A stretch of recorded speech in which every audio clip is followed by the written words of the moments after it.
Let's talk about Cade Cunningham and the Detroit Pistons, who lost in the second round to the Cleveland Cavaliers in the 7-game series. Even though they did not advance to the Eastern Conference Finals and they did not get to the NBA Finals this season, this is still a great year for the Pistons. And the one thing that we all know is that JB Bickerstaff is the right head coach for this team. And that's what I want to start this video off on. JB Bickerstaff, in my opinion, is one of the best head coaches in the NBA. He can get the most out of any team. We saw this with the Cleveland Cavaliers. He got that team to the NBA playoffs. They fired him because they wanted to bring in a different voice in Kenny Atkinson.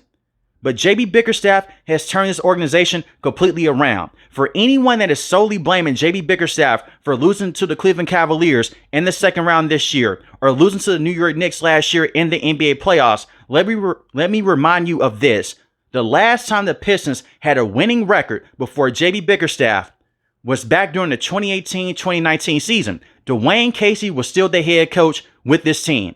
And from that point on, it was a huge drop-off with the Pistons every single year. They could barely win over 20 games. That's ridiculous. Then they moved on from Dwayne Casey and they hired Monty Williams to be their head coach. And Monty Williams was a hot commodity. Monty Williams helped get the Phoenix Suns to the NBA playoffs a few years ago against the Milwaukee Bucks. He did a lot of great work with that team. So you think that all the great work that he did with the Phoenix Suns, he could bring over that momentum to the Pistons.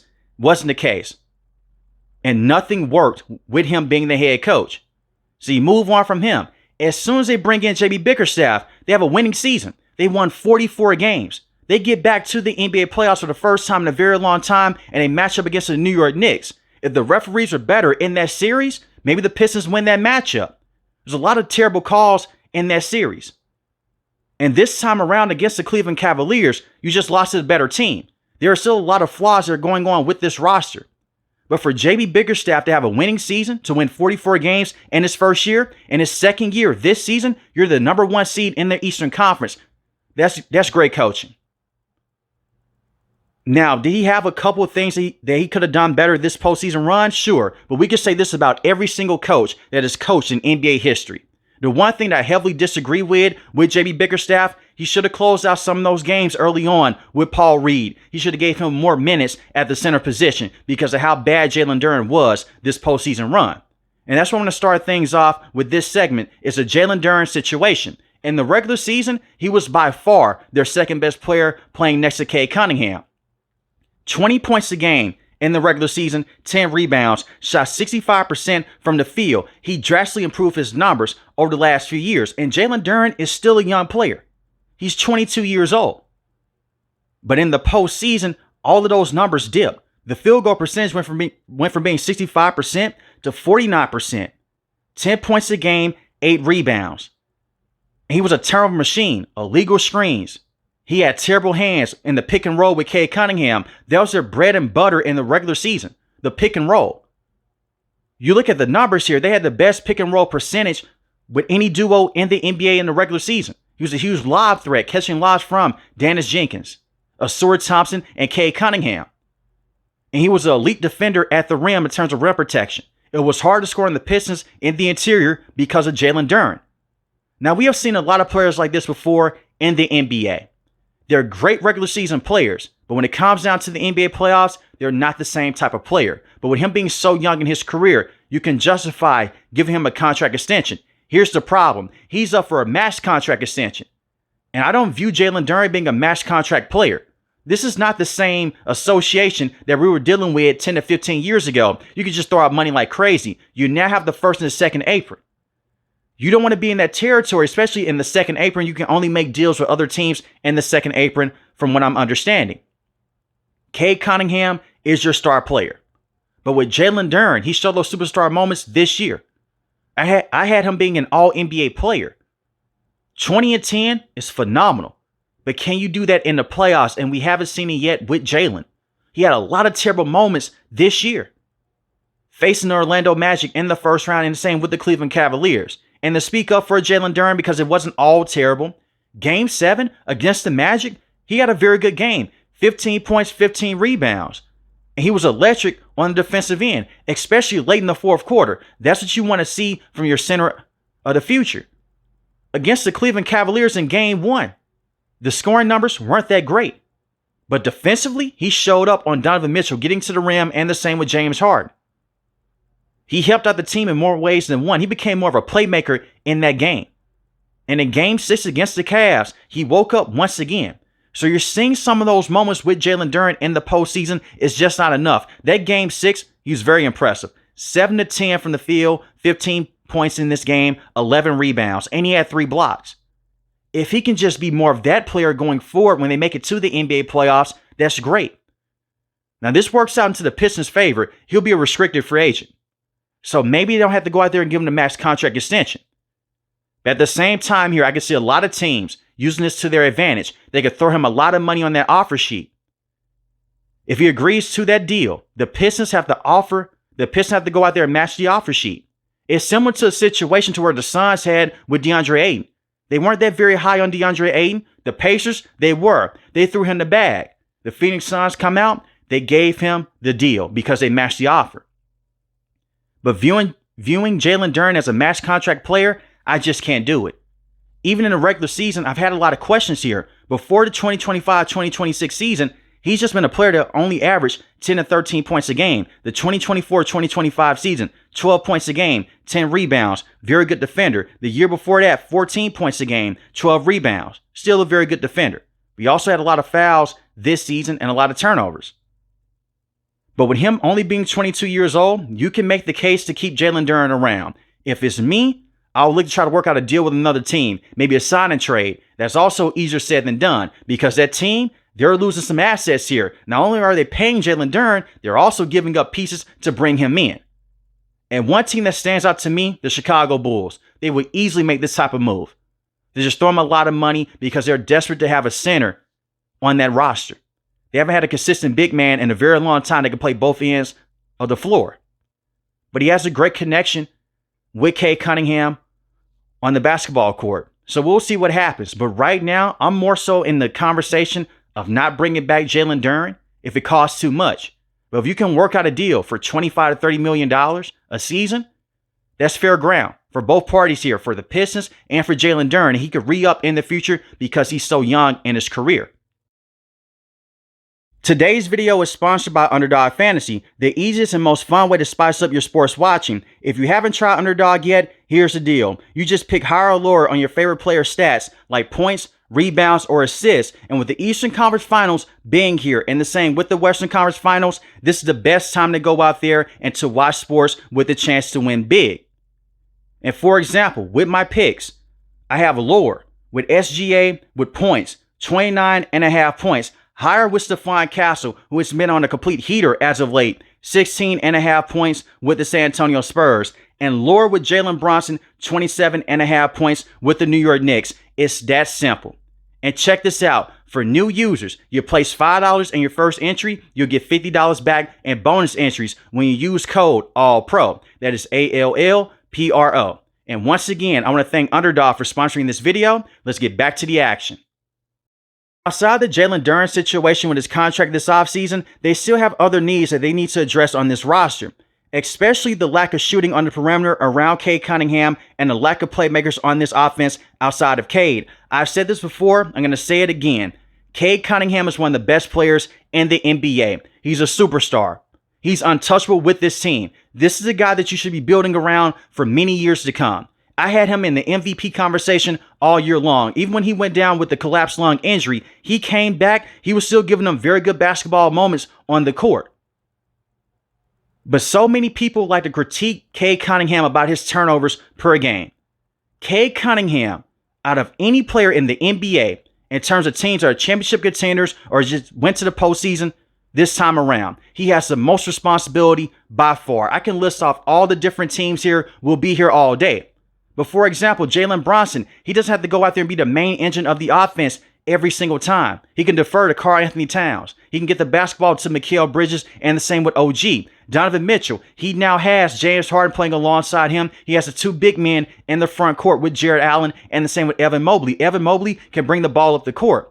SGA with the OKC Thunder, he has J-Dub. AJ Mitchell coming off the bench. Jared McCain. Even the Lakers, they have LeBron, Luka, Austin Reeves. They can all create shots for themselves and for others. When you look at the Pistons, they don't have those consistent options outside of Cade Cunningham. Now, to give Tobias Harris his credit, when this team went down 3-1 against the Orlando Magic, he stepped up big time. He's one of the biggest reasons why they came out of this series. Him and Cade Cunningham was phenomenal on the offensive end. And against the Cleveland Cavaliers, for the first 5 games, he looked pretty damn good offensively. But the last 2 games weren't as great. Tobias Harris is not going to be a consistent number 2 option if you want to win a championship. He's up to be a free agent. They should bring him back for the next 2 to 3 years. He's a very good veteran to have in the locker room. The players love him, and JB Bickerstaff loves him as well. And he has that postseason experience. I know that he gets a bad rep for what he did with the Philadelphia 76ers in the postseason a few years ago, but that's a completely different player now. But outside of Cade Cunningham and Tobias Harris here and there, no one else could step up offensively, especially with Jalen Duren not being able to go out there and give you 20 points and 10 rebounds a game. You're depending on Duncan Robinson to be this elite 3-point shooter, and he is. He's a sniper. He's more of a catch-and-shoot guy. You run him off the 3-point line, he's not a playmaker. Sword Thompson, he's just a great defensive player. He still has a lot of holes in his offensive game, and the same with Ron Holland. So this offseason, it will be smart to look around the trade market to see if you can bring in another guard that can help out Cade Cunningham. The free agent that I would love to see them bring in would be Ayo Dosunmu. I were hoping that they bring him in at the trade deadline from the Chicago Bulls, but instead he went to the Minnesota Timberwolves. He had a very good postseason run with that team. And Ayo should not cost a lot of money. Having him play alongside Cade Cunningham, either he's a starter or coming off the bench, that's excellent. That's a great situation. But the Timberwolves, reportedly, they really want to bring him back. But that's the top free agent. Around the trade market here, this is just me. Kevin Durant should be an option. But everywhere Kevin Durant has went, it's always ended sour. And you have to give up some more resources to bring in Kevin Durant. You still have all your draft picks in the future. But maybe you should look towards the Houston Rockets to bring in Kevin Durant. You don't want to bring him in. I get it. Devin Booker. This is more so of an unrealistic chance here. But anything is possible. You get Devin Booker from the Phoenix Suns. You trade some draft picks here, move around some contracts. Him and Cade Cunningham, they'll be one of the best backcourt duos in the NBA immediately. And they both play great defense, especially on the perimeter. Cade Cunningham, this is another thing as well. Not only is he a great offensive player, the 3-point shot is touch and go. He's a better 3-point shooter than he was early on in his career. But his defense is phenomenal. He was giving Donovan Mitchell and James Harden hell in this series, and the same in the first round against the Orlando Magic. So he's playing both ends of the court, and he just has so much responsibilities. But if you bring in Devin Booker, I would love that. Kawhi Leonard, maybe you could try to bring him in from the Los Angeles Clippers. Those are all the unrealistic options right now, but anything is possible. Trey Murphy, I think this is more realistic with the New Orleans Pelicans. He's a definition of a 3-and-D player, but he can also bring the ball up the court. He can also pick and roll for a guard so he can get to the rim. Trey Murphy, excellent player, especially in this system with the Pistons. He just seems like he'll be a Detroit Piston. I'm more so inclined with this team calling up New Orleans to try to bring him in than trying to go out there and getting Devin Booker and the same Kevin Durant, because you have to give up so much draft capital. And you just have to go out there and move around those contracts as well. But getting someone like Trey Murphy, I'll love it. Tyler Hero is a bit interesting with the Heat. He has postseason experience, has been to the NBA Finals. This is my one thing with Tyler Hero. From a person that watched a lot of Miami Heat basketball, he's so inconsistent. He's a streaky shooter, and he's not a good defensive player. Your defense will take a step back with him being on the court. But he will have those moments where he'll give you 30 points in the game on good shooting splits. But he does get tunnel vision. But Tyler Hero, they'll be an okay fit. I like the Trey Murphy fit the best. But let me know in the comment section below. Who would you like to see the Pistons go out there and try to bring in around Cade Cunningham? But playmakers and perimeter shooting is a must-have this offseason, either in free agency or you bring in a trade. And I get why they did not make a major trade at the trade deadline. They only went out there to bring in Kevin Huerter. This is still a young basketball team. They wanted to see what the ceiling could be with this team, with them being so young, with the pieces that they have. And this doesn't get talked about enough with the Pistons. If Jaden Ivey had panned out with this team, we would not be in this conversation. If Jaden Ivey had reached his potential in the NBA, because I do believe that his career is done, he went on the rants off the court. The one thing with these associations and the same, well, other sports league, they just don't go for that type of stuff. If he had reached his potential, the Pistons maybe would have beat this team and the Cavaliers in maybe 6 or 7 games. That's how electrifying Jaden Ivey was before he came into the NBA, and he showed this team some solid moments before he went down with that leg injury. But that would have been the perfect player to have alongside Cade Cunningham, who can initiate the offense in certain moments and that could just go downhill and get to the rim. But you have to bring in that other guard or that other forward that can help out Cade Cunningham. The rest of the players, you should keep them around. I know that Ausar Thompson is up for a contract extension. I will be aware with this contract extension. To me, he's the second best defensive player in the NBA behind Wemby. Him on the perimeter, he gives players hell, like Donovan Mitchell and James Harden. He's a tone setter defensively. He's a perfect defender. He has more steals and fouls in certain cases. The problem with Ausar Thompson, he's horrendous offensively. They were leaving him open for three against the Orlando Magic and against the Cleveland Cavaliers. He wouldn't even shoot the basketball. It reminded me so much of Ben Simmons. Then when he would shoot the basketball, he airballed in Game 7 against the Cavs. The one thing that I say, and this is just me, just shoot the basketball. Whether you get an airball or not, just shoot it. Make the defense respect you. He has to get a jump shot this offseason. He doesn't have to shoot 40% from three. That's unrealistic. But if he could shoot 28% from three, 30% from three, that's better. Just being a willing three-point shooter. But his defense is so amazing, you have to give him a contract extension this offseason, sooner than later. That's how great of a defender he is. He can guard positions 1 through 5. I've seen him match up with centers and just block their shot at the rim because his vertical is insane. And he's a fast player in transition. And he's been a lob threat. This is the one thing with Ausar and Ahmed Thompson, who plays for the Houston Rockets. They can bring the ball to the court in certain situations. They can get to the rim.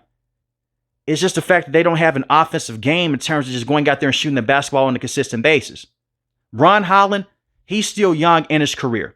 I wish that J.B. Bickerstaff would have gave him more minutes. Ron Holland is similar to Ausar Thompson. Not a good offensive player. Did average 8 points a game, 4 rebounds, 2 assists. Shot 43% from the field. This is the one thing with Ron Holland. Even though him and Ausar Thompson are very similar, Ausar Thompson is a better defender than Ron Holland. Ron Holland is a willing shooter. He'll shoot the three.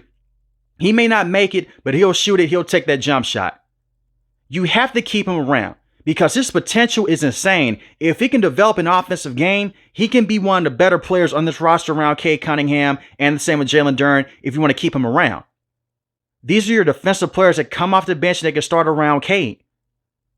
They're too valuable to give up, especially in today's NBA. You're talking about depth pieces here. You move on from these players, you may look down the line 3-4 years later, they're top tier players coming off the bench. You can't risk that. And these are the type of players that you may move on from if you have to try to go out there and bring in Devin Booker or Kevin Durant. More so Devin Booker than KD because KD's definitely on the back end of his career. But Ron Holland, he gets a lot of hate. Too much hate, in my opinion, for him being 20 years old. But him and Ausar Thompson, great defenders on the perimeter. But the Pistons, they're not that far off. And a few weeks ago, I did call them frauds in the Eastern Conference because they were the first seed. And I'll say this right here, I was wrong. They got to the second round against the Cleveland Cavaliers and they fought hard. And one more thing I want to touch on here. So many people are saying they gave up in Game 7. They didn't give up. They came back from being down 3-1 against the Orlando Magic in the first round. That's a 7-game series. They had to double back against the Cavaliers, another 7-game series. And the Cavs, they've been here before with Donovan Mitchell and James Harden, Evan Mobley, and Jared Allen. They were tired as well. It was just the fact you ran into more weapons with the Cavaliers than the Pistons had, and that's okay. Everything is not going to be perfect when you're early on in your career if you're the leader of your team like Cade Cunningham, but can you bounce back from it? And it's better off that they lost the way that they did in Game 7 because it will show the front office we have to make some changes here to bring in more help for our young players. We cannot run him back with the same roster next season. Try to keep your core pieces that you can. Jalen Duren is a question mark, but they'll be okay. They'll be back in the Eastern Conference, maybe not the first seed, but they can definitely make a deep run in the Eastern Conference with Cade Cunningham and J.B. Bickerstaff. Just go out there and bring in that help. But let me know in the comment section below how do you feel about the future of the Detroit Pistons. If you're new to the channel, hit the subscribe button. If you like the video, hit the like button. Most importantly, when you never last, one of you guys are safe, stay positive. Thanks for the video, guys. God bless.